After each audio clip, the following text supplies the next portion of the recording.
What is this all about? Introduction. Here are some questions for you to think about the discuss. Some people believe that person's childhood can lead them to a life of crime. What do you think?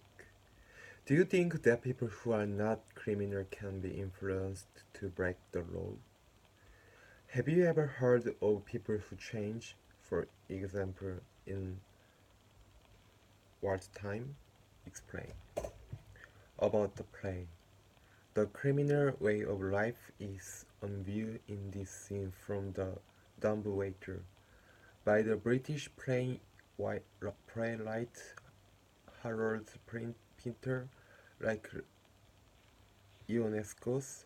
Pinter's plays come from the theatre of absurd. This play was first performed in London in 1960. The language of Pinter's play is simple, but the ideas are very complex. The person leading the play or watching it in the theater has to work hard to understand what is happening. Critics have said that Pinter writes beautifully and passionately. His work is funny and very frightening at the same time. His style is original, but it captures the sounds of linear spoken English. Very few other playwrights can do this as well as Pinter can. In this scene, you will hear the voices of Gus and Ben, two gunmen who have been hired to kill somebody. They are waiting in an old house for their old orders. They use very simple English, but there is something strange about the way they speak. Many people think that Ben is a threatening person, someone they would be afraid to meet. Harold Pinter from the dumb waiter. Don't forget to let don't forget to read the stage directions as well as the dialogue. Ben, look here. What? Look. What's that? I don't know. Where did it come from? Under the door. Where? What is it? I don't know. Pick it up. What do you mean? Pick it up. What is it? An envelope. Is there anything on it? No. Is it sealed? Yes. Open it. What? Open it! What's it in? Matches. Matches? Yes. Show it to me. Nothing on it, not a word. That's funny, isn't it? It came under the door. Must have done. Well, go on. Go on where? Open the door and see if you can catch anyone outside. Who? Me? Go on! No one. What did you see? Nothing. They must have been pretty quick.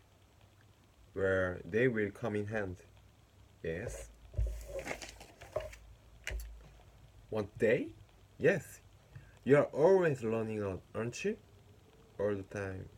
Where they will come in handy. Then, yes. One day? Yes. I could do with them. I could do with them too.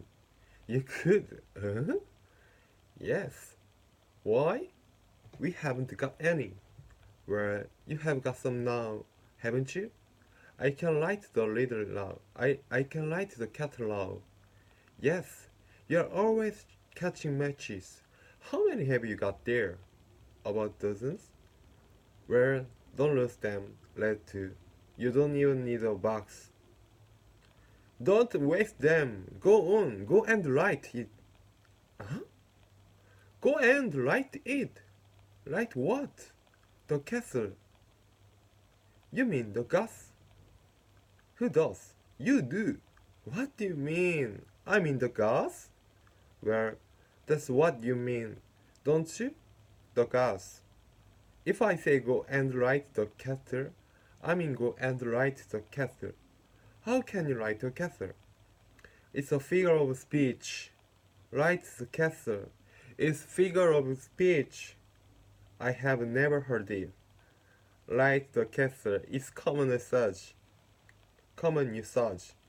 I think you have got it wrong. What do you mean? They say put on the kettle. Who say? I have never in all my life heard anyone say put on the kettle. I bet my mother used to say it. Your mother? When did you last see your mother? I don't know about where. What are you talking about your mother for? Gus, I'm not trying to be unreasonable. I'm just trying to point out something to you. Yes, but who's the senior partner here? Me or you? You. I'm only looking after your interests, Gus. You have got to learn more. Yes, but I have never heard. Nobody says light the gas. What does the gas light? What does the gas? The castle, you fool! Alright, alright. Well, what are you waiting for? I want to see if they light. What? The matches. No.